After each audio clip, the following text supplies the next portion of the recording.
Gerai. Įrašymas pradėtas. Svarbu. Sorry. Nieko nematau.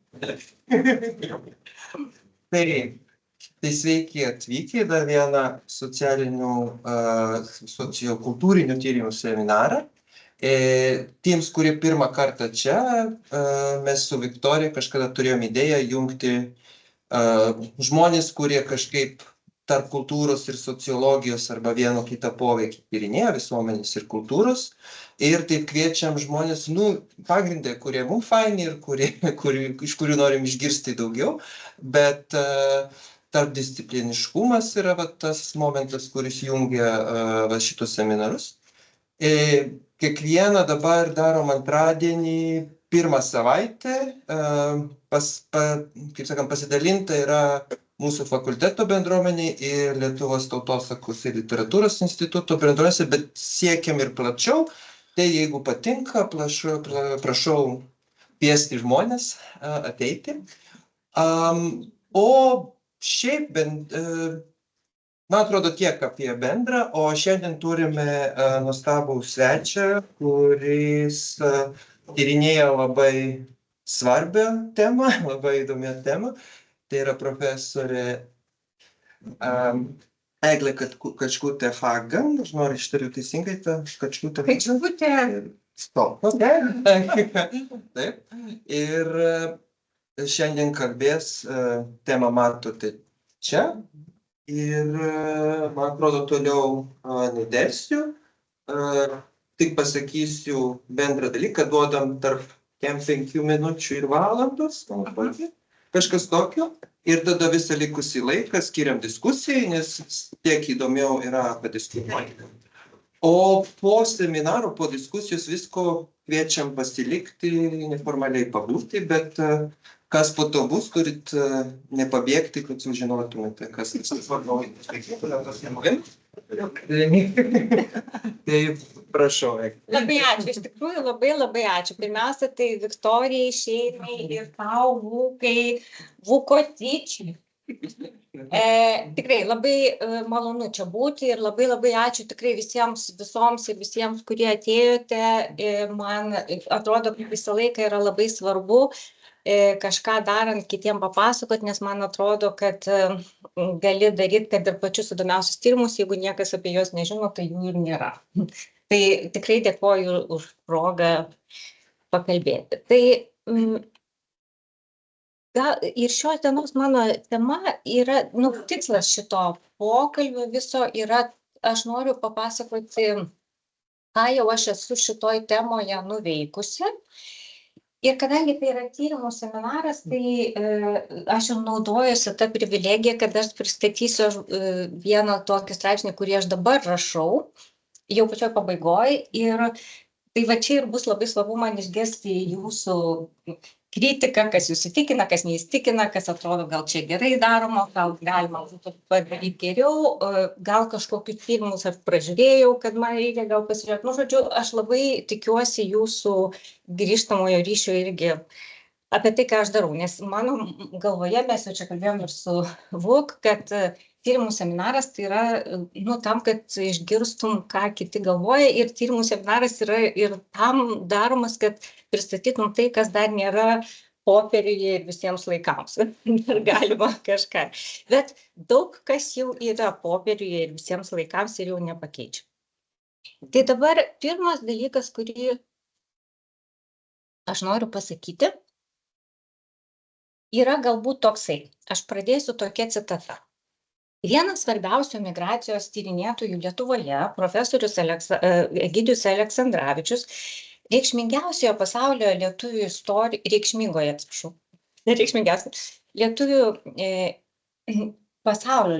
istorijoje, knyga, kurią jūs visi žinot, kuri vadinasi Karklo diegas, pirmąją kolektyvinės emigracijos bangą jau atkūrus Lietuvos nepriklausomybę, jisai remdamasis Davos Kuzminskaitės tyrimais apibūdina taip. Jos ir jie neturėjo, cituoju, neturėjo kito pasirinkimo. Arba skurdžiai gyventi Lietuvoje, nematant geresnės ateities prošvaisčių arba išbandyti naujas geresnio ekonominio gyvenimo galimybes užsienį. Anot mokslininkų, ta prasme, Aleksandravičiaus ir Kuzminskaitės, tokie Lietuvos emigrantai yra misteriai niekai. Tačiau profesorius Aleksandravičius priduria, kad daugelį senųjų kolonijų pamažu atsiranda ir naujųjų imigrantų šviesuomenės, visuomeniškai ir tautiškai angažuotų žmonių. Tokiu būdu, mano manymu, jisai ryškiai brėžia ribą tarp gerųjų emigrantų šviesuomenės ir blogųjų emigrantų misterių niekų. Ir kadangi šitą nuotrauką aš rodau dažnai ir aš ją rodau neatsitiktinai, 2006 metais mano vyras gavo darbą Ženevoje, Šveicarijoje. Ir dėl priežasčių, kurių aš dar irgi gerai iki galo nesuprantu ir tyrinėju kitais metodais ir kito tyrimo metu, bet nesvarbu, mes visa šeima, mes dviesi dar tada nebuvom šeima, dar buvom tik dviesi, mes persikrausim gyventi į Ženevą. Ir ten gimė mūsų vaikas, mano vaikas. Bet 2006 metais pagal Aleksandravičiaus klasifikaciją aš tapau ponia niekas. Ir tapau tą emigrantę ponia niekas. Bet aišku, pagal savo išsilavinimą aš buvau baigus jau ir turėjau bakalauro diplomą ir netgi 3 magistro diplomus. Ir tuo metu jau rašiau disertaciją, jau netgi maniau, kad ji eis į pabaigą. Žodžiu, pagal išsilavinimą ir pagal savo pasaulėžiūrą, dėl to, kad aš buvau paauglė Lietuvoje tuo metu, kai Lietuva tapo valstybė. Aš mačiau mano vaiko ir paauglės akimis, aš mačiau, kaip kažkas, kas mano manimu buvo kažkas niekas, tapo valstybė ir kaip žmonių grupė tapo tauta. Tai buvo, aš nežinau, kas jinai buvo iki šiol, atradau save pasaulyje, kuriame lietuvių tauta tapo tauta ir buvo labai apvienyta tautinio naratyvų. Tai pagal savo pažiūras aš jaučiausi labai, tautiškai angažuota. Na ir man atsidūrus Ženevoje, ten, kur gimė mano sūnus, aš pradėjau vartoti tai, kas dabar yra jau net pavadinta, aš tada dar nežinojau, kad tai taip vadinasi, bet aš pradėjau taikyti autoteoriją. Autoteorija yra savo gyvenimo pagrindu kuriama teorija. Tai reiškia savo gyvenimo teoretizavimas. Tai reiškia savo gyvenimo pavertimas žinojimu. Ir mano atveju aš naudoju savo gyvenimą savo tyrimų klausimams formuluoti. Prašau. Tai tyrimų klausimams formuluoti. Ir pirmas klausimas, kurį aš uždaviau savo ir pasauliu, buvo, aš nematau čia visų. Pirmas klausimas, kurį aš uždaviau, buvo, aš mėginau suprasti, kaip čia yra, kokia kalba man reiktų auginti sūnų. Tiesą sakant, man klausimas nekilo, kokia kalba man reiktų auginti sūnų, o buvo aišku, kad aš jį auginsiu lietuviškai, bet aš sutikau Ženevoje tokių žmonių, kurie manė, kad tai yra kvailas užsiėmimas, kad nebūtinai reikia su vaikais kalbėti lietuviškai. Ir tuo metu aš perskaičiau Dalios Staponkutės esė, dabar minim Šiaurės Atėnų 35-metį, visi džiugoja. Ir tikrai šita esė buvo išspausdinta Šiaurės Atėnų pirmame puslapyje. Ir ten tokia yra personažė, tam esė buvo, kuri iš principo nekalbėjo, iš principo ar ne iš principo, jinai nekalbėjo su savo vaikais, jinai tyli. Ir man kilo klausimas, kodėl galėtų kas nors norėti su savo vaikais nekalbėti lietuviškai? Užsienį gyvena. Taip? Ir tai buvo mano pirmas tyrimų klausimas. Ir ką aš apie tai tai aš ten įvairių, aš jau prirašiau straipsnių tą temą, bet kadangi aš esu feministinės pakraipos tyrėja, tuo metu turėjau daug labai ambicijų tapti tokia, dabar jau manau, kad gal ir tapau. Tai mano pirmas buvo tokia impulsas tą tylėjimą suprasti vis tik tai kaip protestą prieš kažką. Nes iš principo kažko nedarimas, jeigu ta kognityvinė bendruomenė, kurioje aš gyvenau, tai Lietuvos kognityvinė bendruomenė sako, kad būtinai reikia perduoti kalbą, tai jeigu kas nors sako ne, arba ne, čia yra kažkokia pozicija už to. Tai va, tai klausimas man buvo, prieš ką jinai galėtų kaip ir protestuoti, ko jinai nepriima. Ir aš pasinaudojau to, kas dabar vadiname motinystės teorija, dar tada irgi net nežinojau, kad tai vadinasi taip, bet motinystės teorija yra lyčių teorijos viena iš teorijų, taip ir lyčių teorija sako, kad visuomenėje egzistuoja kažkokie tai normos, kaip turi elgtis vienos lyties atstovai, kitos lyties atstovai. Tai tokiu pačiu būdu yra toks pat ir įsivaizdavimas, kad ir motinos irgi. Motina tai irgi yra su lytimi susijęs vaidmuo ir kad yra kažkoks tai įsivaizdavimas, kažkoks tai apibrėžimas to, kaip turi elgtis teisinga, gera, kaip turi elgtis motina. Ir šitas vaizdinys, šita konstrukcija, ar stereotipas, jeigu norit, jisai veikia ne tik motinas, jisai veikia visas potencialiai motinomis galinčias tapti būtybės. Ir tada kažkaip tai atrodė, kad protestas gali būti prieš tą motinystės konstrukciją. Tik tai nebuvo labai aišku, kas yra ta konstrukcija. Nes niekur jos taip paprašytos, štai, tokia yra Lietuvos motinos konstrukcija, nebuvo. Tai ir mes tuo metu, tai aš pradėjau šitą lyg tai vieną darbą, po to prie manęs prisijungė Ieva Visigauskaitė. Mes susitikom Šveicarijoje ir mes abidvi laužėm galvas, reikia čia apibrėžti, nes nėra niekur apibrėžta. Ir štai, aš viena, tačiau ne aš viena, remdamasi tuo, kas jau padaryta, tokį apibrėžimą sukūrėme, parašėme.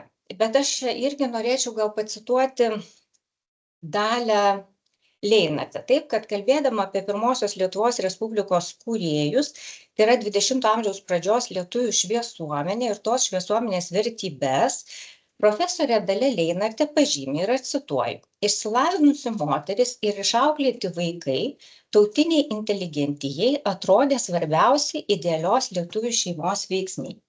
Be to, pridūrė ji, ypač buvo idealizuojama moterų tautinė savimonė. Nes pagal Vincą Kudirką, ir dabar cituoju Kudirką, buvo gadynė, kada lietuvės gimdė lietuvius ir auklėjo lietuvius. Šiandien lietuvės gimdo tik vaikus, nes tautinį instinktą pametė.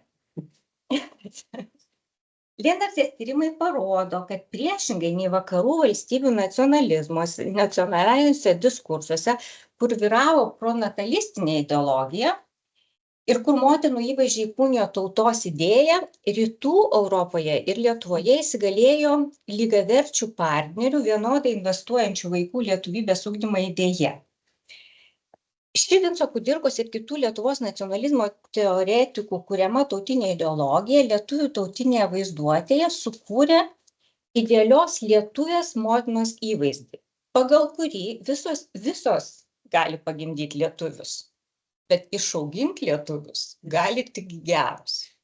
Ir čia ir yra toks įdomumas, tai iš ko susideda tas gero lietuvio išugdymas, taip, kur čia slypi ta paslaptis. Tai ir paslaptis slypi tame, kad lietuvių kalba yra lietuvių tautinės tapatybės stuburas ir jeigu manom, kad tikras lietuvis yra tas, kuris yra įsisavinęs tą stuburą žino, vadinasi, ideali gera lietuvė motina perduoda vaikams lietuvių kalbą ir per tą kalbą suteikia priklausimą lietuvių tarptautinį. Prašau.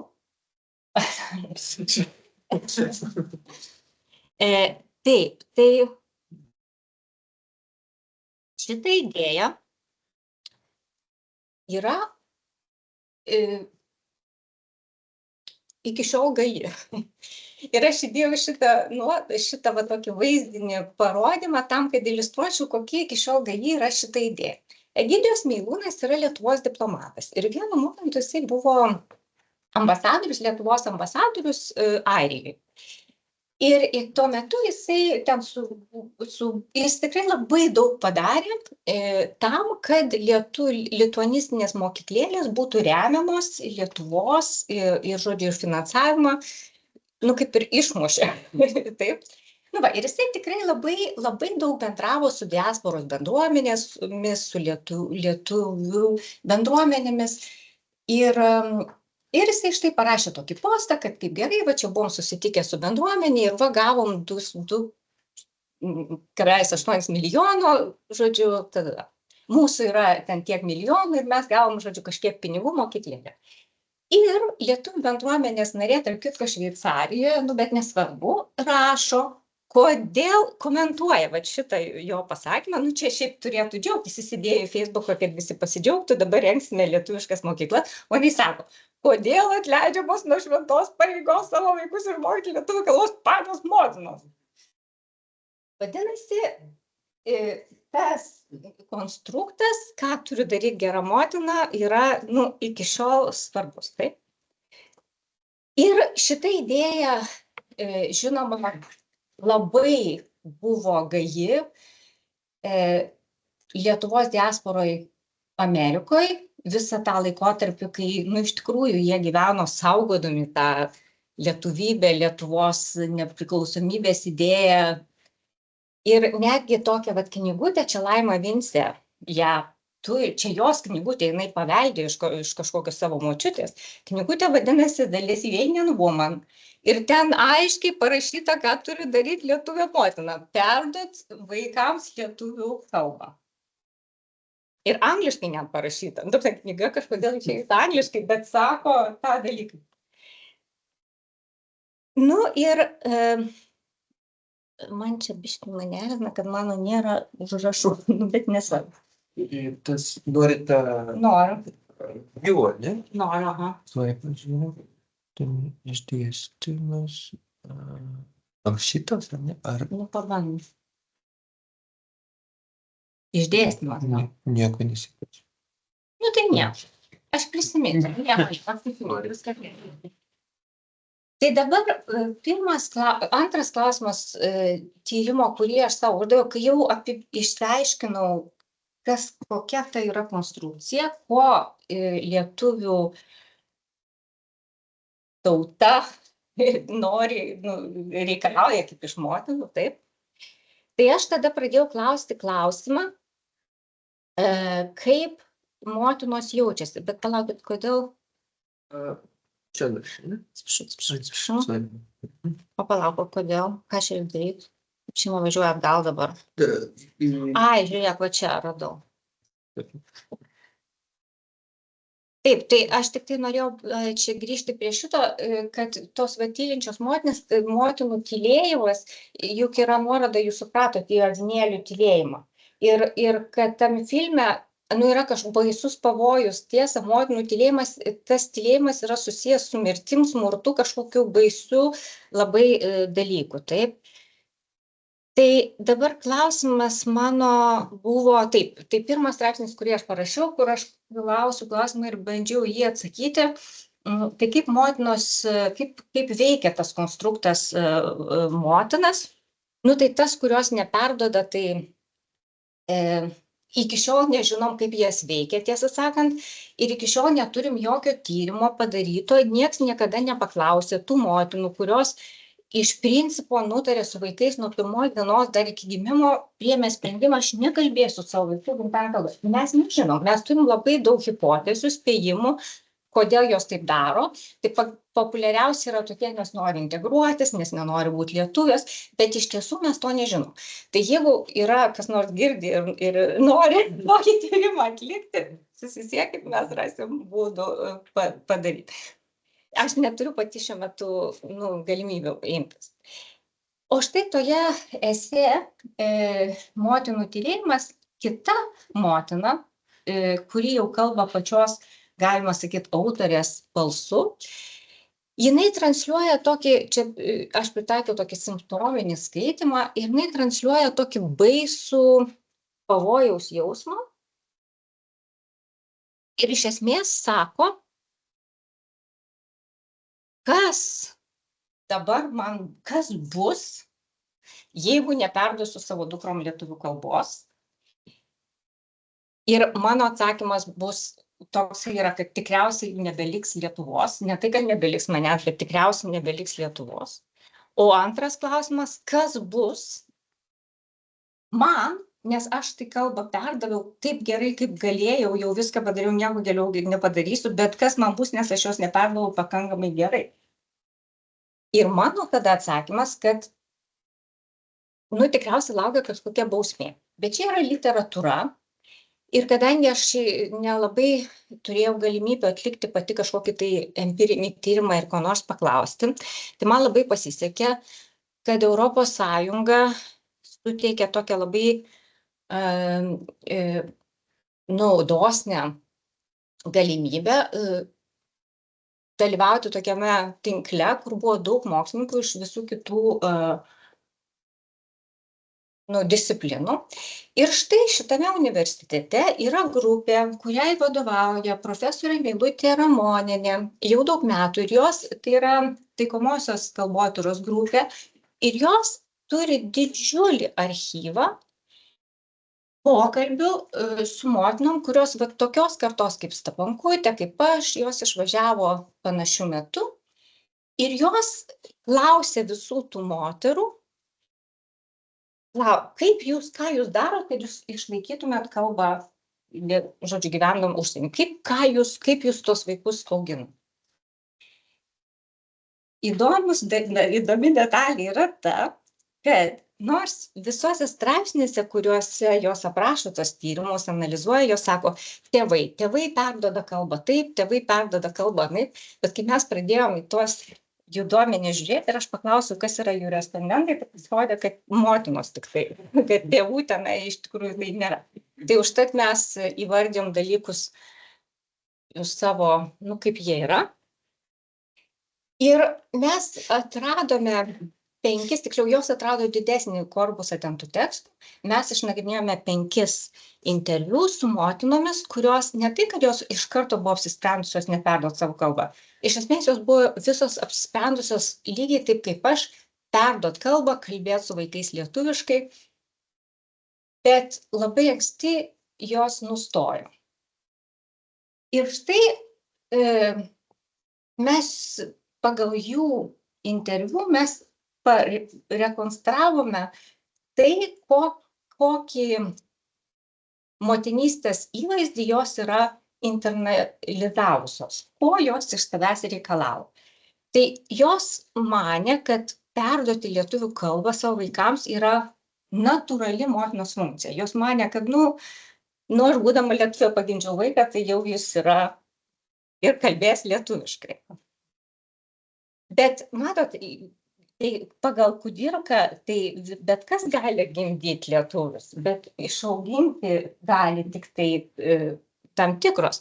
Ir jos teisingai augino vaikus, jos darė viską tą patį, ką dariau aš. Dainavo, kalbėjo, čiučiavo, liuliavo, žodžiu, viską į mokyklėlę vedė, kai kurios pačios tas mokyklėlės.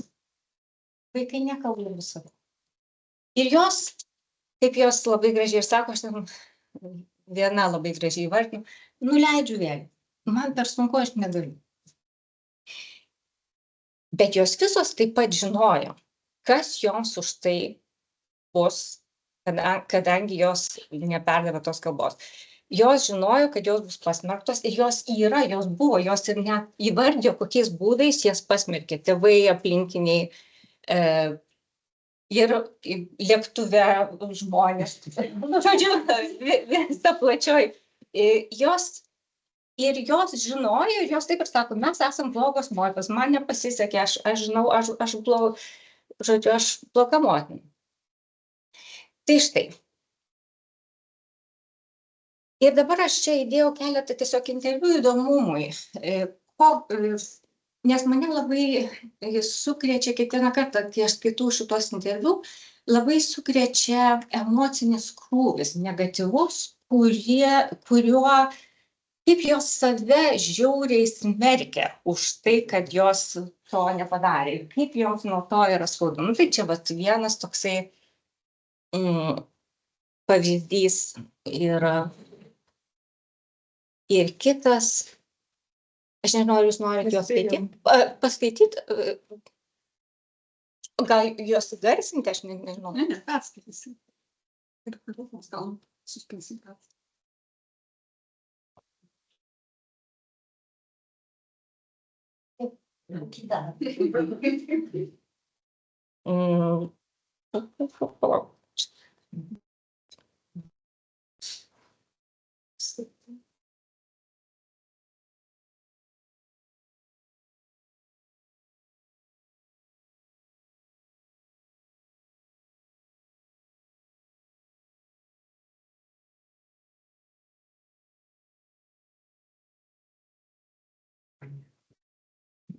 Jo.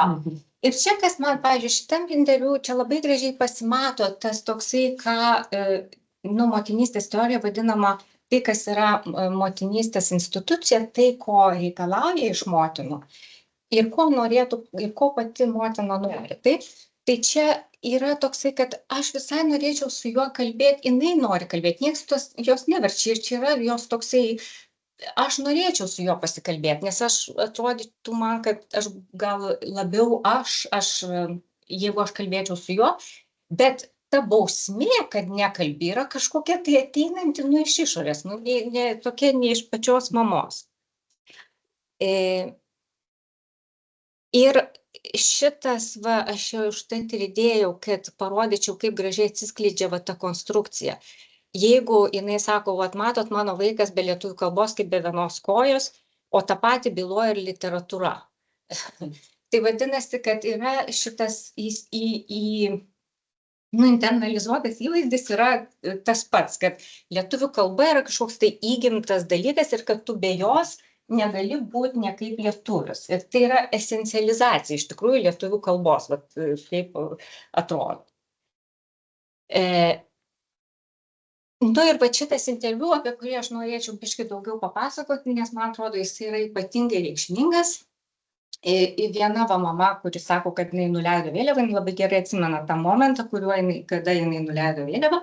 Ir sako, ir tą dieną aš atsimenu labai gerai, nes lietus pliaupė žiauriai, mes kaip čia visi danai važiavom dviračiais, ir aš jį su tuo dviračiu nuvažiavau, ir jis nulipo nuo to dviračio, sako, aš neisiu. Ir mes stovim tam kieme, ir prastovėjom kokį pusvalandį, ir aš supratau, gerai, tai aš dabar tą vaiką nugriūsiu, nutempsiu, kažkaip, nežinau.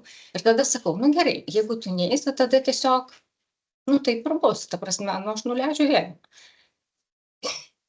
Ir mes dar pakalbėjom taip, ir man tai vaidenasi, kad jam buvo gal 7 ar 9 tuomet. Ir dabar, kodėl šitas interviu, man atrodo, toksai svarbus? Nes jisai parodo, kad šitai mamai jo santykis su jos vaiku yra svarbiau negu jo santykis su Lietuva. Jos vertybės neleidžia smurtauti prieš savo vaiką, kažkaip jį versti kalbėti lietuviškai, nes jinai renkasi būti savo vaiko pusėje. Jeigu jis nenori kalbėti lietuviškai, tvarkoj. Aš vis tiek kursiu santykius su juo, kokia kalba tai bebūtų. Ir šitą aš noriu, kad mes į tą mintį išlaikytumėm, kad mamai jos santykis su vaiku yra svarbesnis negu jos santykis su Lietuva, su visais lietuviais, mama, tėčiu ir visu kuo. Nes mano manymu čia išgirstame motinos agentyvumą. Šitoj vietoje jinai pasielgia kaip motina. O atsiprašau, jie čia nenorėjo eiti į lietuvių kalbos pamokėlę. Vaikas nenorėjo pamokėlę. Į pamokėlę. Taip. Neįti lietuvišką mokėlę. Ir jinai tuo metu, sako, basas, bet aš nebekalbu su tavim lietuviškai. Kas irgi, aišku, yra labai, nu, toks abejotinas sprendimas, kodėl, nu, tai gali, juk kalba nesibaigė mokyklėje. Nu, žodžiu, čia labai įdomu. Aha. Nu. Nu va, ir čia aš tiesiog įdėjau tai, kad, nu, žodžiu, kad vaikas kažkoks dėkoja mamai, kad suteikia visą pagrindą.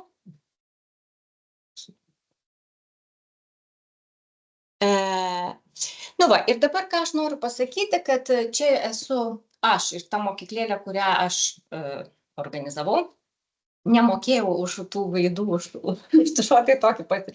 Nu, bet nesvarbu. Aš noriu pasakyti, kad man atrodo ir aš tiesiog netgi esu tikra, bet niekaip to negaliu pagrįsti jokią empiriką, užtat būtų labai faina, kad kas nors padarytų kokį nors tyrimą, bet aš esu tikra, kad visos tos mokyklėlės yra to motinos pilietinės pareigos pratęsimas. Jos tą daro dėl to, kad jos yra motinos ir dėl to, kad jos žino, kad norėdamos būti geros motinos, jos turi daryti būtent taip. Ir mano, dar vienas pavyzdys, kad čia yra Anglijos kažkokia tai mokyklėlių Anglijų labai daug. Ir, nu, matom vis tiek, kad tų vyrų labai mažai ir kad vis tiek tos, aš suskaičiavau čia, žiūriu, kad tai daugiausia daro mamos.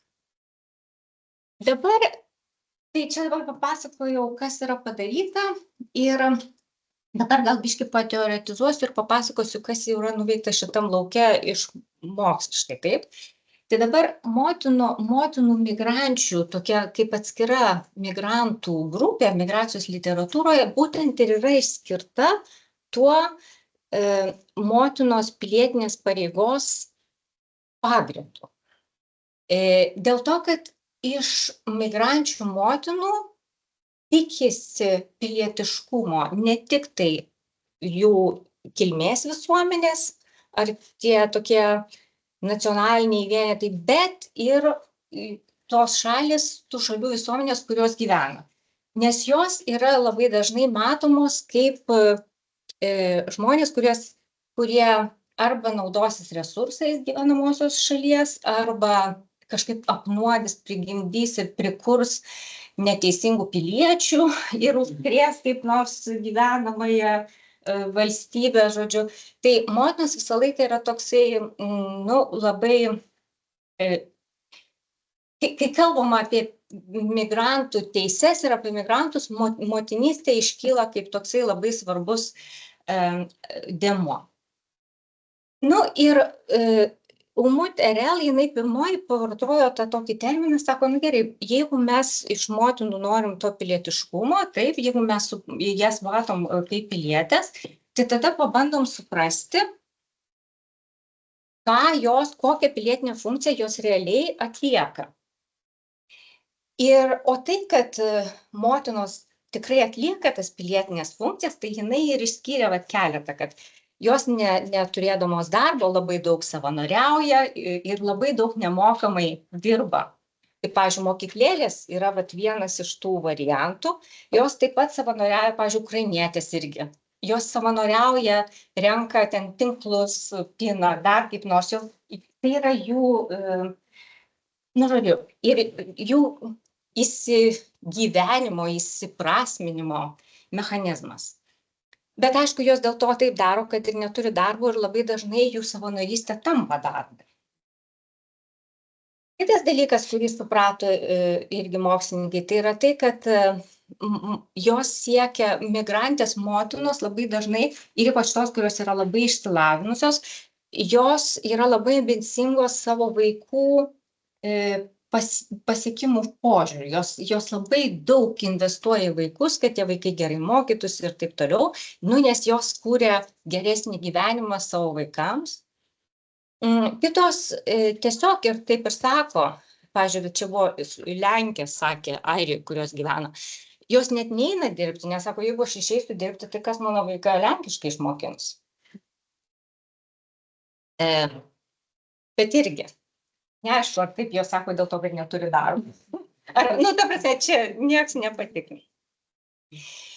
Kitas dalykas, su kuriuo labai susituria migrantės motinos, yra tai, kad jos sunkiai prieina prie vaikų priežiūros, jos neturi šeimos, jos neturi jokios neinstitucionalizuotos pagalbos, šeimos pagalbos, arba jos turi mažiau. Nu ir ne visada turi ir priėjimą, ir negali gal sumokėti, nu žodžiu, joms yra sunkiau susiorganizuoti vaikų priežiūrą. Ir ką dar daro pagal UMU-TRL motinos, tai jos yra, mano tyrimai tą patį rodo tikrai, kad motinos ir Meilutės Ramonienės visos grupės tyrimai irgi tą patį rodo, jos tos Ramonienės, ta visa tyrėjų grupė, jos tai vadina šeimos kalbos politika. Žodžiu, jos atrado, kad motinos nustato kalbos šeimos politiką. Tai reiškia, kad motinos sugalvojo, kaip čia mes kalbėsim, kokia kalba, nu kaip čia mes, žodžiu, tvarkysimės kalbų požiūriu. Bet kuriuo atveju motinos tikrai labai dažnai priima sprendimus ir įgyvendina, kokius aspektus iš kilmės šalies jos paliks šeimos savo ir savo vaikų gyvenime, o kurių nebepaliks. O ką pasirinks iš naujos šalies? Nu, žodžiu, jos kaip ir formuoja vaikų vertybinį pagrindą. Ir tuo pačiu, nu, reikia manyti, formuoja ir vaikų tapatumą ir vaikų pilietiškumą. Bet čia va dabar užtat aš labai galvoju, kad čia yra svarbus toksai momentas Lietuvos istorijoje, nes dabar va tos kartos, kurios po 90-ųjų metų išvažiavo gyventi kažkur užsienį, jų vaikai jau yra paaugę ir jie jau turi kažkokį tai pilietiškumą. Ir būtų labai svarbu dabar paklausti tų vaikų, kaip jūs jaučiatės, koks jūsų santykis su Lietuva, kas jums Lietuva, kalbat, nekalbat, nesvarbu. Nu, žodžiu, bet čia tyrimas tiesiog degantis, labai svarbu. Aš ne, gal jūs, Zenonai, jau darot jį? Ne, tai čiagi yra, sociolingvistika, pas jūs tyriau. Nu, ne visai, ar čia vaikų nėra, nepaklaus. Ne, nėra dar, nu tai, antrą bangą reikia padaryti būtinai, testinį būtinai jo. Na va, ir motinos realiai irgi jos deda labai daug pastangų, kad siektų realių pilietinių teisių, pasų, keičia pasus, žodžiu, taip toliau.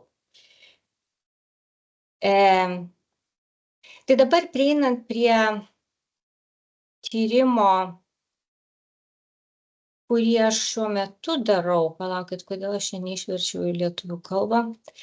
Nu jo, žodžiu, kad čia ta UMU-TRL, jinai padarė tyrimą su Lenkijom, bet matot jau seniai, su Lenkijom Anglijoje. Ir jinai pamatė, kad, nu, bet kuriuo atveju, žodžiu, motinos tas jų pilietiškumas, jis yra, kaip jau ir sakiau, dvigubas, taip, jos kažkaip tai derasi su savo kilmės šalies pilietiškumu ir kažkaip tai derasi su integracija. Ir UMU-TRL nustatė, ir aš tikrai manau, kad tai yra tiesiog labai teisinga, kad jeigu su kilmės šalim derimasi tokiais dar, nu, priklausimo šaliai, tradicinio, kaip jinai ten vadina, palaktoj, mes grįžtume ir pažiūrėsim, nationally based notions of citizenship. Ta prasme, kad priklausimas šaliai eina per kažkokius tai priklausimą valstybei. Ką aš ten turiu, ar aš ten pasą turiu, kokie yra mano įsipareigojimai.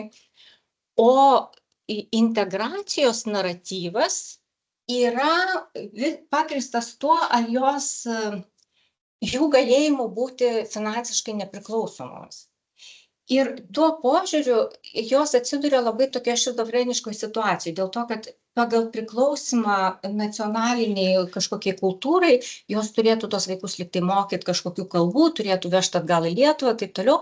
O čia joms reikia įsidarbinti ir visam pasauliui parodyti, kad jos gali būti finansiškai nepriklausomos. Ir čia vat, yra tokia šizofrenija.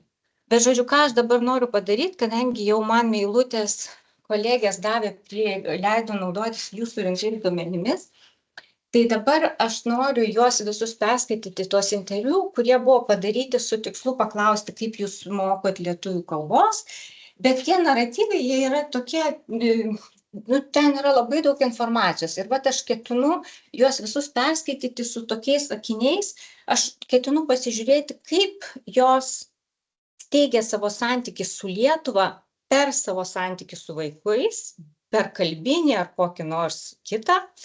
Ir kaip jos steigia savo santykį su gyvenamąja valstybe irgi per savo santykį su vaikais. Ką jos sako savo vaikams apie tą valstybę ir kaip jos planuoja tarsi ateitį. Ir man atrodo, kad tai yra viskas, ką aš norėjau šiandien pasakyti. Grįžtant prie ponų niekų, tai bet šitos mano visos pastangos ir nu, tai, ką aš jau padariau, ką dabar darau, yra toksai noras pakviesti mus visus pamatyti tai, ką tos ponios niekai jau padarė Lietuvai ir Lietuvos valstybei. Ir dabar, kuriant tuos dabartinį Lietuvos, kas dabar yra Lietuva ir ką dabar reiškia lietuviškas pilietiškumas, nu, girdėt, kaip kuria savo pilietiškumo naratyvus Lietuvos diasporai įvairių kartų. Tai labai ačiū Jums uždėmesį ir dabar Klausimai. taip, klausimai Pirmo paplojo. ir komentai. Tobulai 45 minutės, tai turim laiko daug. Aš va čia stovėsiu, jeigu bus daugiau klausimų, kelkit ranką, aš atsiminti jau tvarką. Taip. Gerai, aš tada va taip. Ką jau rašau? O Tai jūs, kurie ten iš kito dimensijos, prašau, irgi naudokite tą rankų pakėlimo funkciją, man atrodo, tada pamatysiu. reikia pereiti kažkokį kitą rėmimą. Šiaip skaidrė. Galim išeiti iš skaidrių, jeigu... Tikrai nieko nesimą. Jo. Bendriname. Nu, vat galim žiūrėti gražų žmonės. Yra vienas klausimas. Okay. Tai Kristina pirma, ar... Net ten paplojimas. ar... Aš gal norėčiau pasidalinti tokius neseniai atliktų tyrimų apie lituanistinių mokyklų mokytojus. Reikėtų gal sakyti mokytojas, nes tyrime dalyvavo tik moterys. Ir manau, kad ten didžioji dalis dirbančių yra tik moterys ar savanoriaujančių. Ir iš tiesų ten dažnas žodis yra pareiga. Pareiga, tokia savo pareiga išlaikyti lietuvių kalbą. Bet tai bendrai žvelgiant į visus atsakymus, tai didžiausias motyvas dirbti lituanistinėje mokykloje vis dėlto yra ne pareiga, o noras kaip ir save realizuoti ir būti mokytoju. Nes tos moterys, kurios ten dirba, tai jos vis tiek kažkaip yra susijusios su mokytojavimu. Galbūt ten tik norėjo vaikystėje būti, bet studijavo kažką kitą, arba buvo čia Lietuvoje mokytojos, ten savo dabartinėje gyvenamoje šalyje dirba kitą darbą. Tai pareiga ten yra, bet tai nėra pats pagrindinis dalykas, dėl ko jos yra lituanistinėje mokykloje. Labiau yra noras būti tarp kitų lietuvių, neužmiršti kartais kalbos, ką nors su ją daryti, bet žodžiu, nebūtinai tik pareiga. Ir dar įdomus toksai dalykas iš to tyrimo, kad žodžiu, yra ne tik džiaugsmas dirbti ar savanoriauti lituanistinėje mokykloje, bet šalia yra ir tokie sumišę jausmai kaip kaltė, pavyzdžiui. Jinai kartu yra su tuo džiaugsmu. Tai gal tą norėjau pasakyti, čia tą atliepti jūsų mintį apie lituanistinės mokyklas. Atsiprašau, o dėl ko kaltė? Dėl ko kaltė, nu čia nebuvo pats dažniausias ten tas atsakymas. Kaltė,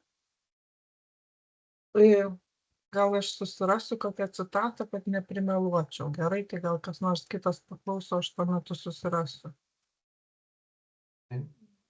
Gerai, ar yra klausimų iš publikos, ar Ieva ten leidžiam? Taip. Jis paskui dar atsijungs. Leidžiat? Leidžiam, taip, prašau. Ačiū, Eglė, labai įdomu ir kaip smagu, kad laiką kažkokių kelių randi. Ačiū nepalikdama iš savo to. Kažkaip prastai tave girdim, Ieva. Goji. Tuoj sekundę gal. Ar dabar biškai geriau? Gal, žinau. Dabar visai negirdim. Dabar čia taip. Visai nežinau. Ai, reikia ištraukti iš. Dabar gal girdisi, ne? Taip. Dabar girdisi. Ačiū, Eglė, labai įdomu ir labai džiaugiuosi, kad tu vis randi kažkokių tai naujų krypčių. Aš norėjau paklausti, man atrodo, kad galbūt tas vėliavos nuleidimas, jisai turi niuansų, nes vis dėlto vaikas jau tuo metu, aš taip įsivaizduoju, kad jis pasyviai tą kalbą jau vis tiek yra išmokęs. Ir tas kažkur yra, ir aš tiesiog žinau, kadangi turiu draugių, kurios irgi tai buvo nuleidusios vėliavas ir staiga ateina tas laikas, kai vaikas tampa sąmoningu, ypač jeigu tokiose demokratinėse šalyse, net ten Skandinavija, ir tada staiga nori išsiskirti iš kitų, supranta, kad aš turiu pats kurti savo tapatybę ir vienas iš tų būdų yra sugrįžti prie tėvų, reiškia, ar ten vieno iš tėvų, ne šaknų, ir pradėti mokytis vėl kalbos. Tai gal tą aspektą irgi įdomu būtų įtraukti. Taip, ir tarp kitko tu teisi, šitos konkrečios mamos atžvilgių, tai, matai, interviu daromi tada, kai jie daromi. Mes norėjom pagauti tą, iš tiesų mes darėm tą interviu dėl to, kad norėjom apibrėžti, norėjom suprasti tą konstruktą, taip, motinystės konstruktą, taip, ko iš tų motinų nori. Bet aš žinau, kad tos mamos, kurios citavau, jos vaikas, kai užaugo, tai čia atvažiavo mokytis lietuvių kalbos paskui vasarą ir išmoko ir viskas, išmoko toliau kalbos, nežinau dėl kokių priežasčių, bet žodžiu atvažiavo mokytis pats sąmoningai. Ten klausimas? Galiu paklausyti. Aš norėčiau grįžti prieš to Ponkutės šitos esė, nes aš ją kažkaip labai gerai prisimenu, nes motinos tylėjimas yra susijęs dar ir su tuo, kiek jinai prašo, kad ir motinos atsisako tam tikrą prasme integruotis. Kalba apie tas motinas, kurios nemoka vietinės kalbos. Vaikai nekalba lietuviškai, o motinos vietos kalba nekalba. Jinai pirmiausia ten kalba apie rusas, jeigu aš prisimenu. Gerai, kurios nemoka graikiškai. Ir jinai labai daug dėmesio skiria, kaip jinai pati mokėsi graikų kalbos. Nes tas santykis turi būti abipusis. Tu turi ir vietinę kalbą gerbti ir mokėti, ir tik tada įmanoma iš tos tylos zonos išeiti. Tai čia tik šiaip pasakiau, o dabar tokia juokingą pavyzdį papasakosiu dėl pusiau nuleistos vėliavos. Aš irgi, mano irgi labai daug draugų, nepriklausau kartai, kurios kursiokai pirmi išlėkė užsienį dėl pusiau nuleistos vėliavos. Mano draugės vaikai kategoriškai atsisakė kalbėti lietuviškai. Prancūzijoje Marselėje gyveno, visiškai nekalba. Tai nepasakė, tėvų nekalba, aš vis tiek kalbėsiu lietuviškai. Ir šeimoje jos kalba prancūziškai, jinai namie tik lietuviškai, ne prancūziškai žodžių. Ir kai aš svečiavausi 3 dienas, aš neišgirdau iš jų nė vieno žodžio lietuviškai, bet vyresnioji mergaitė staiga ėmė sakyti žiepa, aš bijau. Ir nesako, dėl ko, mama. Ir aš tik prieinu prie jos ir sakau lietuviškai, ko tu bijai? Ir jinai man atsako gražiausią lietuvių kalbą. Labai juokinga frazė. Aš bijau, kad Lėja vems. Tai va jau nesnoji dukra. Tai va čia tas, ką sakė, kad tai vis tiek pasyviai ta kalba sėda, dar net... Taip, būtent. Tai daugiausia, kad prakalbo tik tai tada, dėl ko jinai ten verkė, kai aš kreipiausi lietuviškai. Taip. Aš galvoju, gal dėl to, kad buvo antras žmogus, kuris kalbėjo lietuviškai. Gal šitas dalykas buvo. Jo. Taip, dėl to, kad daugiakalbystė Nes yra taip, sudėtingas reiškinys. Va, mes čia turim vieną daugiakalbę, čia mano mama Kristina, kuri daugiakalbė tapo nuo pat gimimo ir kaip tu ten latviškai mokėsi, pas močiutę būdavai ir išmokai tiesiog Latvijoje. Na tai va, tai žodžiu daugiakalbystė sudėtingas reiškinys. Tai aš tada tęsiant va šitą su daugiakalbystė sunkus reiškinys, man irgi atrodo, kad nežinau, ar bus kažkur, bet kaip mes sociolingvistai istoriškai žinom, kad nuo maždaug 19 amžiaus su pagrindiniu mokyklom, kas buvo įsteigtos, ateina ta idėja, kad kalbos mokėjimas, tuo pačiu turbūt ir kalbos perdavimas, tai yra toksai perdavimas absoliučiai visko. Tai yra rašymas, tai yra kalbėjimas, tai yra supratimas, tai yra, visi, taip sakant, kalbos tie. Ir jeigu vaikas pasyviai supranta lietuviškai, bet atsako prancūziškai, čia yra tragedija turbūt. Nes nors ta kalba, kaip sakant, ta sistema viskas suprasti yra galvoje, ne? Tai nežinau, ar kažkiek iš šito buvo, aš aišku nežinau tų interviu, bet yra kalbama ten tik apie tą perdavimą, ar kalbama, ar vaikas supranta, ar atsako, ar kartais ar yra tų niuansų su tuo? Taip, tai čia jau Meilutė ir jos žiūri Meilutė ir Kristina, tai mūsų, taip, jos klausė ir taip, ir pasakoja, ir ten visus lygmenis tų kalbos įsisavinimo lingvistės aiškinasi, bet mano kitas tikslas. Aš skaitau tos interviu su kitu tikslu, neišsiaiškinti, kaip jos ne apie daugiakalbystės niuansus, bet apie kultūrinius konstruktus, kurie veikia mamas, kurios arba mėgina, arba nemėgina, kurios renkasi kažkokį tai kelią. Ir kaip mano klausimas yra, kaip jas veikia kultūrinės motinystės konstrukcijos. Atsakymas negatyviai. Lietuviška konstrukcija veikia negatyviai.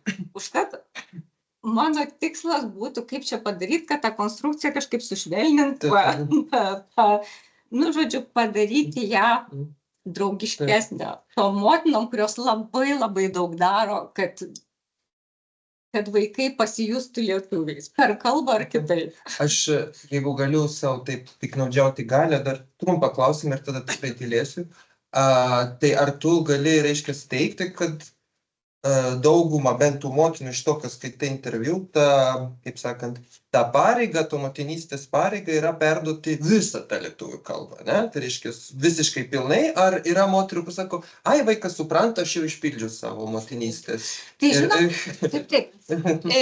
taip, tai konstruktą, ta prasme, lūkestis yra perduoti visą kalbą su visų stuburų ir visa lietuvybė joje. Ta prasme, kad žinotų.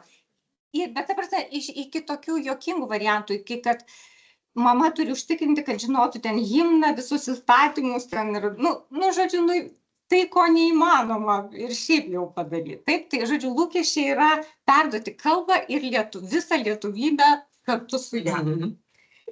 Bet aišku, kad moteris yra normalūs žmonės ir jos reaguoja reaguoja adekvačiai dauguma, ta prasme, kaip, kalba kiek išeina, supranta, kad neperduos visos istorijos ir supranta, kad, kalba kaip kalba, žodžiu, tai absoliučiai vis derasi ir taip. Tai buvo Viktorija ir po to ten, gerai? Ar tokia eilės tvarka? Ten vis tiek skaitai ir kitų šalių tyrimus apie migrantės motinas. Ar čia lietuviai, sakytum, tokie išskirtiniai, kurie tokį didelį kolektyvinį spaudimą daro mamom dėl kalbos perdavimo, nes aš suprantu, tas moterų savivaizdis, ką jos privalo daryti, vis tiek yra iš tokio kolektyvinio spaudimo. Ar tu sakytum, kad ir kiti panašiai, minėjai Lenkų atvejai, kad mama sako, aš turiu perduoti Lenkų kalbą, ar čia yra, kiek čia yra lietuviai išskirtiniai? Taip, Taip, čia labai įdomus klausimas ir mes su Inga Hilbik labai daug diskutavom, nes mes šitą straipsnį rašėm, naudojame jos ir Vitalijos Kazlauskienės surinktus duomenis ir mes labai daug diskutavom ir dalijomės savo, aš skaitau daugiau tokius sociologinius, kultūrologinius tyrimus, o jinai lingvistinius. Tai ką mes konstatavom, tai aš konstatavau, kad toksai spaudimas yra po kolonijinių valstybių atstovams. Ten, kur valstybei gresia pavojus. Realus pavojus, kad tikrai tos valstybės gali nelikti arba jos tiesiog jau nėra ir jinai yra kažkur tai, per kažkokioj virtuvėj.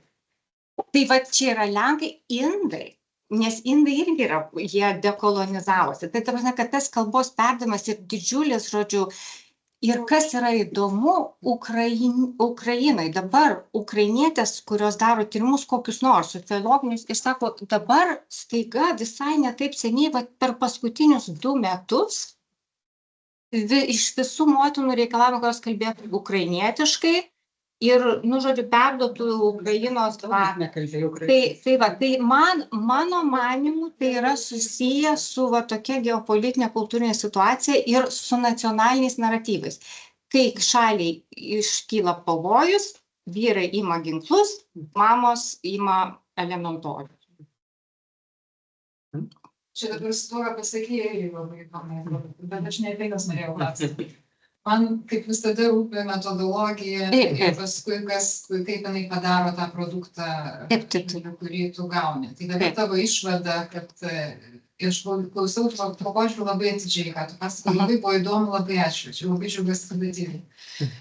Tai žodžiu, klausimas mano toks, tavo išvada, kad veikia neigiamai šitas spaudimas kolektyvinis, kad jis yra, kad jos, reiškia, priima, įsisavina tą konstruktą ir paveikia jis neigiamai, bet iš tiesų buvo pas tave tokia grandis, kai tu pasirinkai kokius pokalbius, kokius interviu tu nagrinėjai, ir tu pasirinkai pati sakė ir nekonkrečiai tokius, kur mamos pamėgino ir kažkurio momentu nuleido rankas.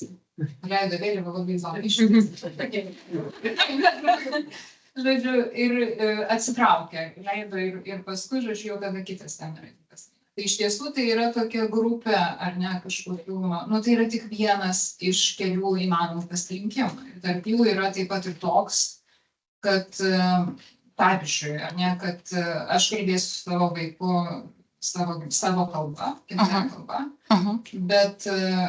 bet kažkokiam kitam, ar ne, kaip čia pasakyti, asmeniškumo, intimumo, pavyzdžiui, ar ne, kažkokiam naratyve, o ne nacionaliniam naratyve. Taip. Ir nekelsiu savo tokio tikslo. Yra lietuvių, kurie nedalyvauja šitoje lietuvių bendruomenės, tai labai sąmonė.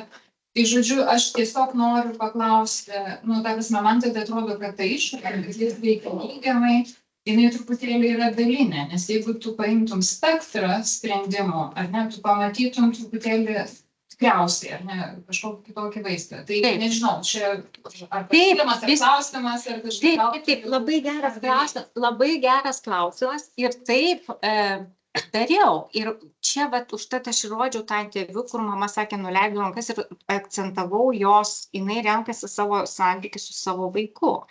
Ir, gerai, šita konkreti jaučia daug kaltės, bet teoriškai mąstant yra labai daug kitų, kurios nejaučia jokios kaltės. Susikalba kokiam nors 5 kalbom puskalbėm. Ir labai gerai jaučiasi, tai būtent, tai aš tą noriu pasakyti. Bet, matai, kadangi aš pati tyrimo, aš tau sakau, nedariau tyrimo šito, pasirinkom tuos dėl to, kad, aš norėjau patyrinėti iš ko kančia ir tylinčios motinos ir agonija ir avinėlių tylėjimai, motinų tylėjimai. Bet taip visiškai su tavim sutinku ir man atrodo, kad sveikas požiūris, sveikiausias požiūris gal ir yra tų, kurios kažkokio intimioji erdvėj perduoda ir per daug neanalizuoja ten savo santykių su Lietuva ar kaip nors. Bet tai, ką noriu pasakyti, kelis dalykus noriu pasakyti, kad ir jas tyrinėja, tai tie žmonės, kurie tyrinėja kalbos perdavimą, jie jas tyrinėja ir daug ką žino, kad kartais ten visai mažai kalbantis jau vis tiek kalbantis. Problema yra ta, ar mes Lietuvoje tuos vaikus, kurie kalba mažai arba kaip nors ten netobulai yra, ir tas mamas, kurios kalba kaip nors irgi ten netobulai, ar mes jas esam pasiruošę laikyti Lietuvos dalimi. Tai ir man atrodo, kad ne visai. Bet, kaip tu sakai, reikia daugiau tyrimų, daugiau to aš nežinau. Gal vietoj neigiamų, aš antrindama Jūratė būčiau žodis, nežinau koks, tiesiog įtampa. Bet kuriuo atveju tai kelia įtampą, bet jinai gali būti neigiama, o paskui gali kaip nors pozityviai. Yra toks pavyzdys, socialiniuose tinkluose puikiai žinomos, tokios rašytojos Vaivos Rykštaitės, kuri nejaučia jokios kaltės. Jinai jaučia vidinį poreikį perduoti kalbą dėl to, kad susikalbėtų su seneliu. Sako, aš negaliu įsivaizduoti, kad susikalbėsiu su seneliu. Viskas. Taip, ir dabar... Aišku, ten, aš nežinau, ar tu ten sakytas, ten labai įdomu, nes ten svaina namų, visokiausių. Taip. Ir čia tada yra toksai kitas dalykas. Matai, kai mes naturalizuojam tą kalbos perdavimą ir maždaug Rykštaitė nejaučia jokios įtampos, aš abejočiau. Aš nesakau, kad įtampos, aš kaltės sakau. Tai jinai gal kaltės ir nejaučia, nes ką jinai daro, nes jinai dirba, kad tie vaikai kalbėtų ir jai sekasi. Jinai turi daug resursų, apie ne visus juos jinai papasakoja mums Facebook'e.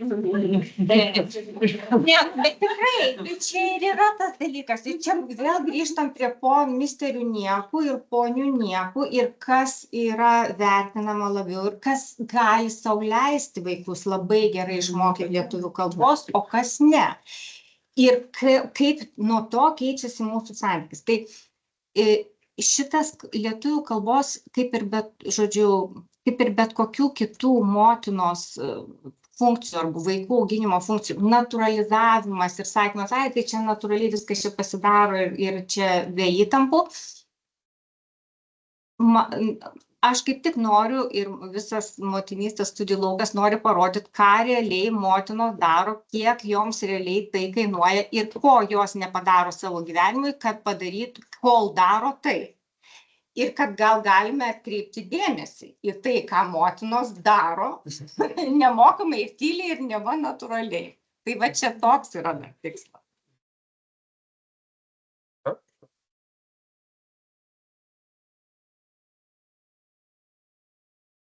Patirties ir tokį klausimėlį. Tai mano sesė gyvena užsienyje daug metų, turiu užsienietį vyrą, aš turiu du vaikus ir tie vaikai nekalba lietuviškai. Ir yra drama, nes seneliai negali susišnekėti. Tai čia toks yra ir kaltė iš sesės, pasiteisinimai kažkada ten anksčiau, bet nes buvo kaltinimai iš pasyvus, aktyvus iš tėvų, iš giminių, nes kaip dabar. Ir taip yra tas klausimas, ar tie vaikai yra lietuviai. Ir kažkas jau ne, nes ta kalba tokia atrodo, kad jinai ir padaro lietuvius lietuviais. Taip. Nes iš esmės, kai gyveni toli ir kito ryšio neturi, ir tos kalbos nėra, tai tada nėra jokios ryšio. Tai toks šeimos skaudulys yra ir neaišku, kaip tu gyveni pasikeis. O ką paklausti norėjau, tai aš suprantu, kad tavo fokusas visai, ne visai, bet ne apie tai, bet man įdomu, ar tu kažkiek galvoji apie tai, kiek tas tokia motinystės šitą privalomybę mokyti vaikus lietuvių kalbos, kiek moteris įkalina šitam femininity, kuri kažkaip yra nekvestionuojama, tu pati apie tai kalbi, kad yra ir tų pavyzdžių, kad mokyklėlės, kad daugiausia moteris, kad vienas kitas vyras, tai iš esmės, kad tai yra sonatūral, pilna promo, tai yra tiesiog moteriška prigimtis, aišku, pagimtai tėvai, kad turi nešiolį, iškart kalba yra toks plautas, pasidaro iš tos gyvybės, bet kiek tada tai išsitęsia į tokį, žiūrėtuškai, perpetuation tiesiog, toliau ir kaip tai amžių tada, tai jeigu netgi tos moterys, kurios nemoko savo vaikų, kokios jos yra pačios tada nelietuvės ar neigia tą lietuvybę kažkaip, tai ką jau kalbėti apie tos, kurios neturi.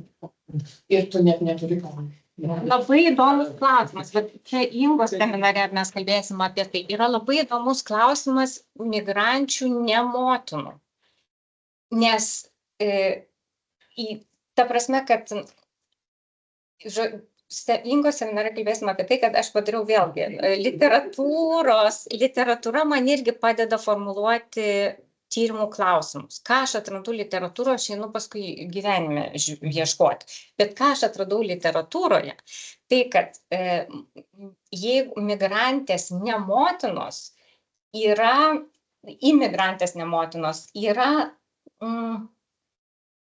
imigrantės neturi teisės nebūt motinos.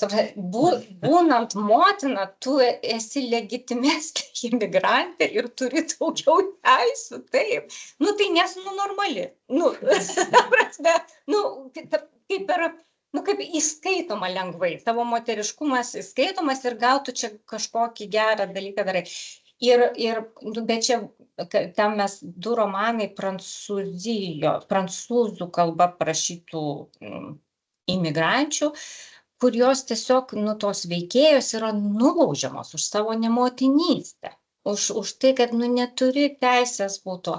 Bet tu čia labai gerą klausimą klausai ir dabar tą straipsnį, kurį aš rašau, tenais kalba bus, aš būtent paprašiau Ingos, kad man duotų interviu, kurie padaryti su Norvegijoje gyvenančiom moterim, nes ten yra migrant women, migrant mothers in the Arctic. Ir aš pagalvoju apie tą heteronormatyvumą visų tų interviu ir viso šito tyrimų lauko. Ir aš pagalvoju, kad gal man reikia pasidaryti keletą interviu su tos pačios lyties motinom. Ir kaip jos perduoda, neperduoda, kokie jų. Nes mes jų balsų išvis negirdim. O jų yra. O kad emigruoja, juk mes dabar jau žinom, kad žmonės emigruoja dėl to, kad negali išgyventi savo seksualumo, savo šeimos konstrukcijų, jos emigruoja dėl to ir jie.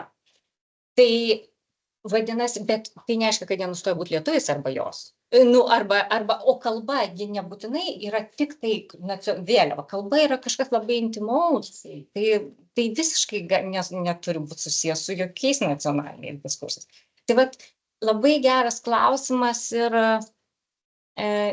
bandysiu aš tą kažkaip padaryti. Pradžioje dar paminėjai, kad šitas motinystės konstruktas liečia tiek pačias motinas, tiek ir moteris, kurios nėra. Visiškai, taip. Formuoja tiesiog, kaip moteris, kas tu esi visuomenė. Ir kad tu esi nepilna, neišpildyta, neišpildyta. Esi tiesiog tuščiai, kad tu visiškai išgyveni.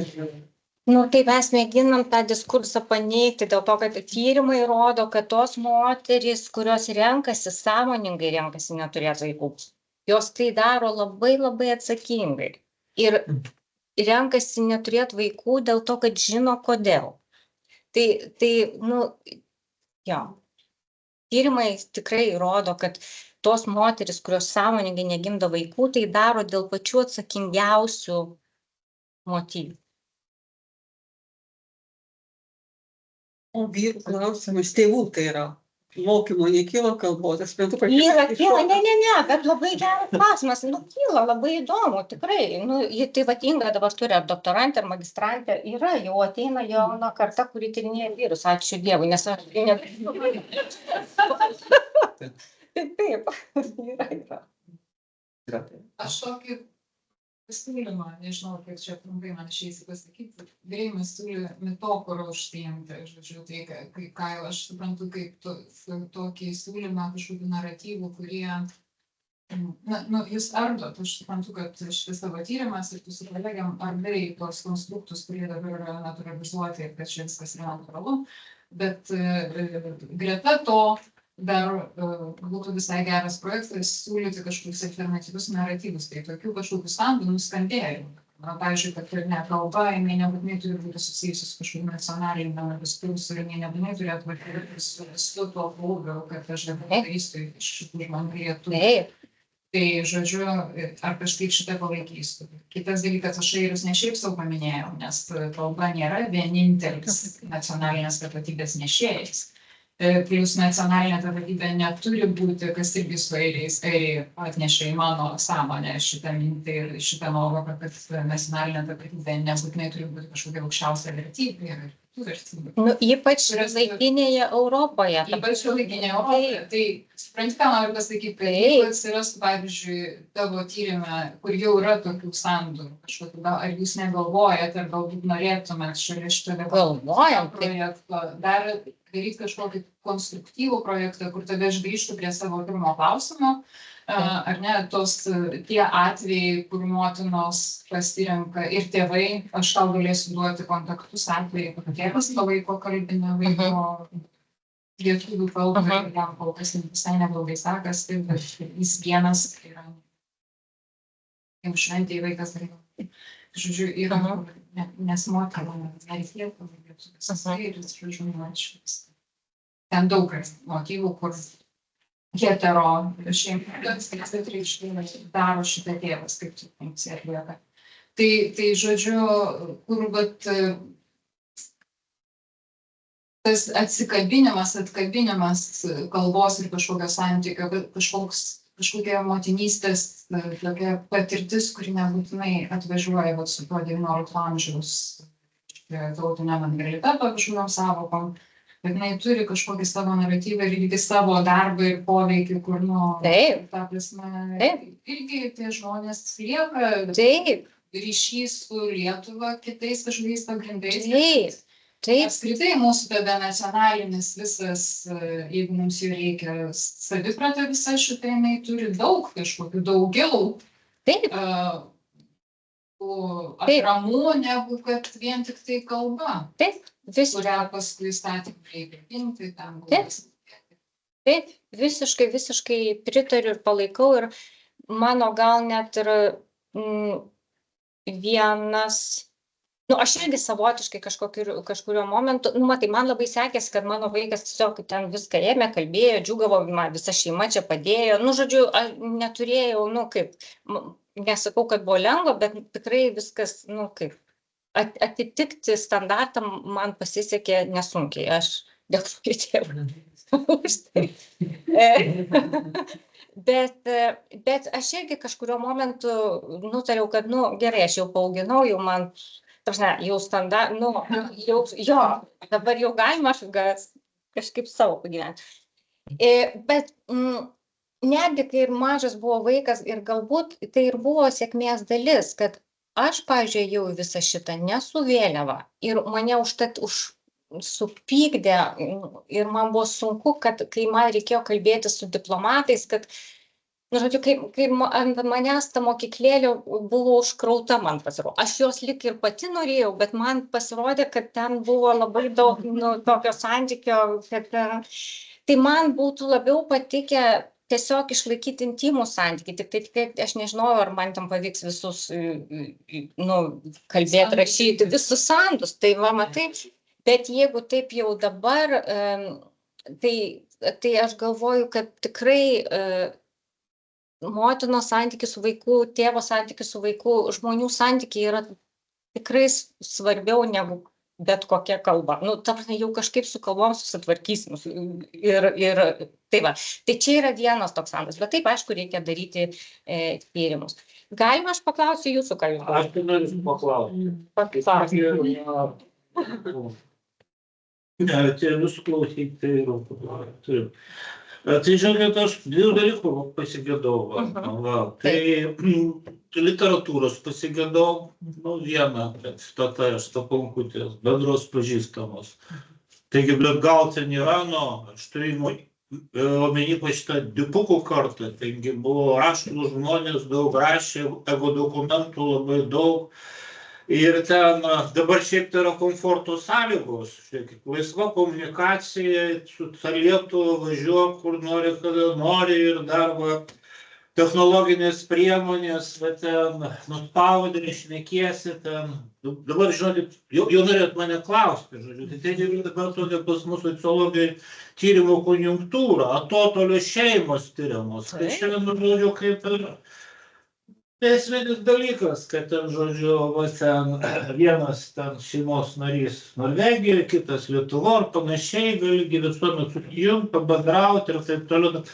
Ogi tai čia yra nauja, nebuvo, bet ten, Aš žinau, ankstesniais laikais nebuvo ir čia tą lietuvybę saugoti, kalbą mokinti yra lengviau. O ten, Bet atotrūkis jūs visiškai bet čia biški kitas, jo, aš taip. Nes yra dar va kitas dalykas, žodžiu, kurį aš noriu pasakyti. Va tai jau tada taigi buvo, išvažiavo ir viskas. Ten, kaip ten kažkur teko skaityti, žiaurūs konfliktai šeimoje, tikrai tėvai, vaikai nenorėjo, priešų, kaip ten viskas buvo. Tai gal, nežinau, ten verta pažiūrėti, kaip fiksuota ego dokumentuose, literatūra ir taip toliau. Ir kas yra su tuo susiję? Va čia iš esmės tas pats, istorinio matmens, apie dabartį, žodžiu, viskas kaip dabar čia, labiau čia kaip sociolingvistika, o ne literatūra panašiai. Ir va čia, žinokit, mačiau, Meilutė Ramonienė buvo, dingo, išėjo, aš galvoju, gal čia bus gyvai. Žinokit, Meilutė, jūs girdit mane? Ar girdit, mes pažįstame, atsimenu, žinokit, aš noriu jums reklamaciją tokią duoti. Laikau ten savo rankose puikiai jūsų tą knygą Migrantai, kalba, tapatybė. Pirma dalis. Ten visi reikia kažko pasižiūrėti. Jūs gal nežinot, žinokit, ten, kai ieškai jūs internete, neini labą sistemą, rodo, kad visas tekstas yra prieinamas. Turiu omeny pirmą dalį. Nieko panašaus, prieinamas tik tai viršelis. Jūs, žodžiu, pasitvarkykit, nes yra poreikis, norim paskaityti. Antra, žodžiu, dalis yra puiku, prieinama, o pirmos tikrai nėra. Yra keli popieriniai egzemplioriai. Ir tai tik tai filologijos skaitykloje, bibliotekoje. Prašymas, žodžiu, ten kažką padaryti, kelti.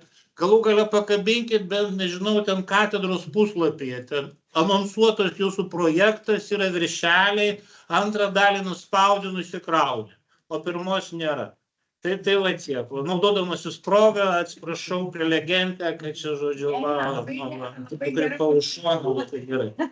Tas reikia prieinamumo klausimus, reikia palaikau šitą. Taip, tai aš galiu atsakyti, teisingai, ir aš žinau, kad tai yra mano tyrimo, kad istorijos perspektyvos nebuvimas yra mano tyrimų trūkumas. Kaune yra tas, išpilijo, archyvų ir Kaunės nebūtent.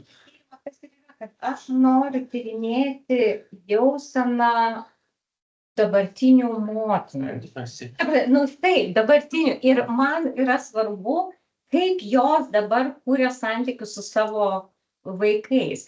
Bet aišku, tai nereiškia, kad reikia neskaityti, ką parašė kiti ir ką parašė istorija. Tai kitus, taip tikrai yra labai daug istorijų, yra labai daug literatūros ir dabar rašomas, tarp kitko. Ten literatūrinių požiūrių nėra labai įdomi ta literatūra, už tokios jos neprisiverčiu skaityti, bet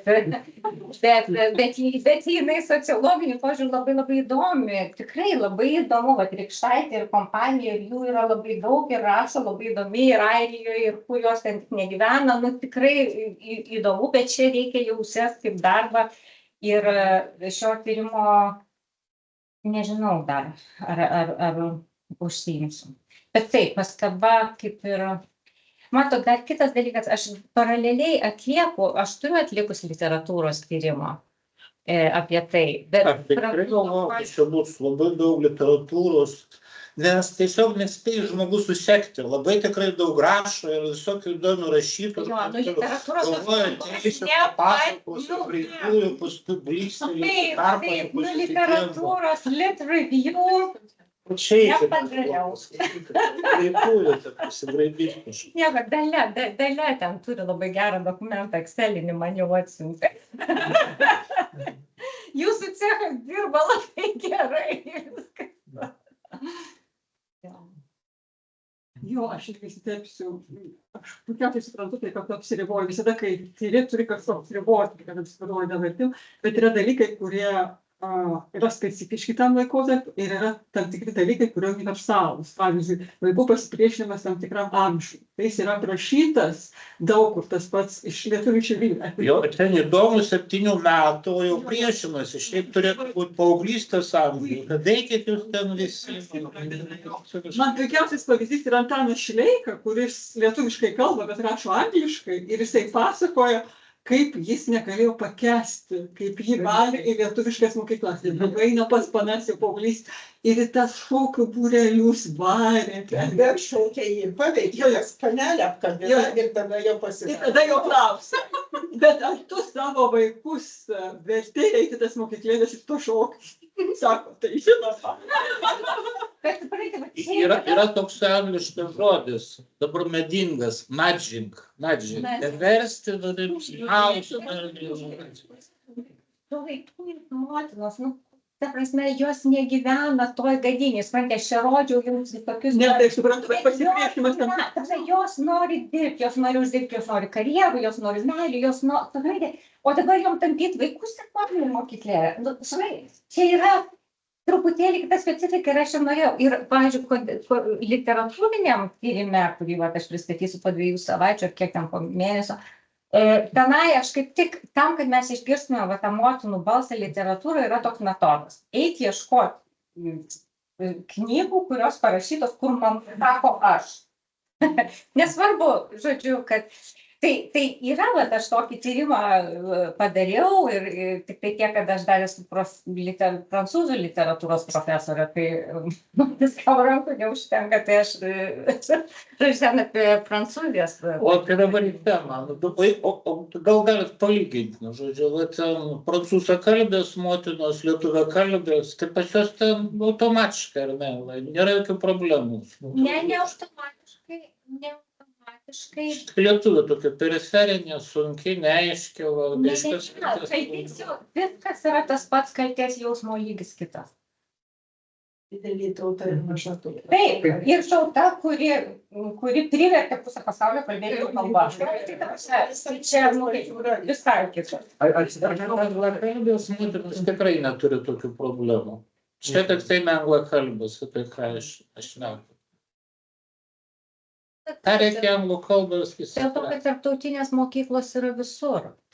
Ir prancūzų mokykla yra Lietuvoje, o mes neturim. Aš labai pavydėjau Japoniams Ženevoje, nes Japonijai turi mokyklą, kurie labai dosniai finansuojama vyriausybės ir pritaikyta prie šveicariškos mokyklos laiko, ten trečiadienį po pietų, žodžiu, tiesiog, labai taip pat.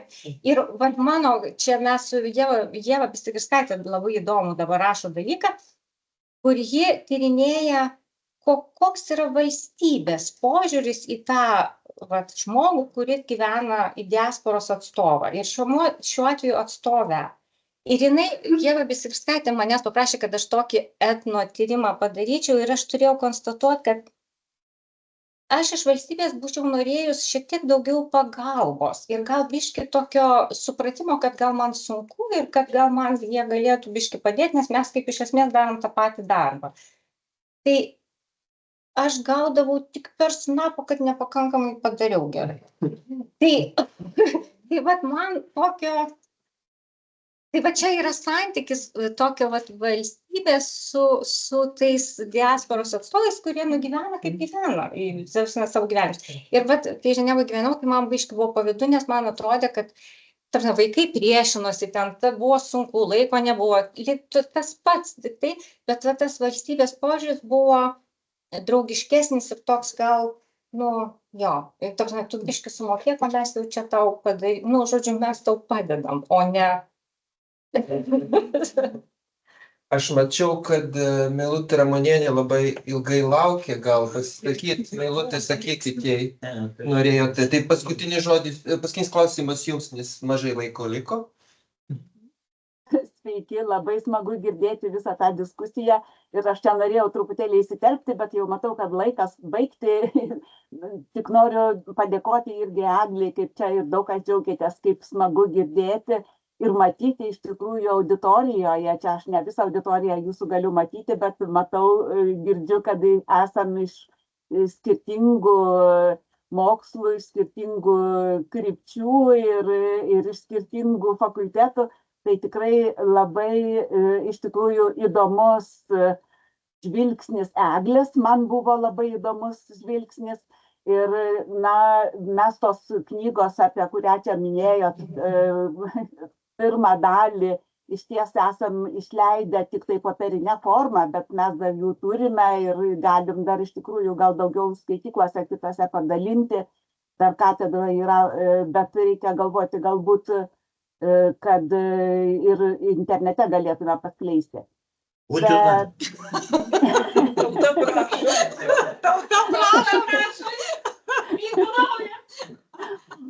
Bet iš ties dar aš norėjau, kai kėliau čia ranką vienu metu, tai norėjau pasakyti, kad labai įdomu būtų pasižiūrėti ir palyginti, Eglė čia labiau domisi dabartinėmis tomis emigrantėmis paskutinės tos bangos, bet iš tikrųjų įdomu pasižiūrėti, kaip tas motinystės pareigos jausmas ir tas motinystės supratimas atrodo, pasižiūrėjus į skirtingas emigracijos bangas. Mes turim daugybę tų duomenų, čia Eglė minėjo kelis kartus, esam ir interviu prisirašę iš įvairių bangų emigrantų ir antros kartos daugiausia ir kai kurių trečios kartos iš dipukų išeivijos. Ir turim taip pat interviu iš pirmosios bangos, iš tos, kur pirmieji emigrantai išvyko 20 amžiaus pačioj pradžioj iš nepriklausomos Lietuvos, prieškarinės nepriklausomos Lietuvos. Tai, tos motinos ir tas lietuvių kalbos perdavimas, jisai labai skirtingas. Ir motinų netgi pačių savęs suvokimas ir to lietuvių kalbos perdavimo kitoms kartoms, tas supratimas ir ryšys iš tikrųjų su to nacionaliniu naratyvu yra irgi kitoks. Labai įdomus būtų dalykai ir toks patyrinėjimas iš tikrųjų iš skirtingų perspektyvų. Tai tikrai labai džiaugiuosi, labai ačiū Eglė ir aš manau, kad čia mes dar sugrįšim ir prie tų temų ir prie įvairių grupių, kurie tyrinėja tos dalykus. Taip, tikrai. Labai ačiū. Diskusija, kaip suprantu, yra noro ją tęsti, tai ir tęskim, bet dabar pabaikime, paplokime Eglei. Gaila, kad jūs negalite prisijungti iš ekrano, bet mes dabar susirinksim, kas turite laiką, prisijungsite prieš durų, palauksiu ir nueisim į viršų pasivaišinti ir kas nori dar labiau neformaliai pasiplėpėti. Taip, dar pageidavimų iš visos. Prisijungėt, Kristina ir Meilutė, tikrai. O taip, bet Kristina, pasakykit, dėl ko ten buvo kaltėt mokytojų? Jo, taip ir nepabaigiau savo minties. Aš radau tą citatą. Čia, žodžiu, klausėme jų, ką jie jaučia dirbdami lituanistiniai mokyklai. Tai čia buvau išrinkus tokius tipiškiausius atsakymus. Jie nėra taip išsamus, nes ten buvo kiekybinės apklausos atvirasis klausimas. Tai žodžiu, dauguma tai kalba apie tai, kad jaučiu vidinį pasitenkinimą ir džiaugsmą, geras jausmas, prisidedu prie lietuvybės išsaugojimo ir stiprinimo. Tada tokia atskira grupė, kur atsakomybė atsiranda. Emocinį pasitenkinimą, kuomet galiu užsiimti įdomi ir artima širdžiai veikla, taip pat jaučiu stiprią pilietinę atsakomybę. Ir tada tokia atskira nedidelė iš tikrųjų grupelė, bet buvo tokie, kurie minėjo įvairius kitus jausmus. Nuovargį, ne tos tokius, pavadinkim jos tai blogus, aš ne. nuovargį, bet gerąją prasme, ir žinoma, atgalinis ryšys iš vaikų, nuovargį, ilgesį, viltį, nuovargį, kaltę, vat niekas čia nepaaiškinta tam kiekybinės apklausos, bet ji yra tas žodis. Yra tas žodis. Aišku, labai ačiū, Kristina, gerai. Aš jums galėsiu atsiųsti straipsnį išėjęs. Atsiųskit straipsnį, labai įdomu tikrai. Gerai, puiku. Jau mes čia labai pavargom, tai jau dabar labai ačiū jums. Nuovargį, ilgesį, viltį. Ta kaltė. Ačiū, viso gero.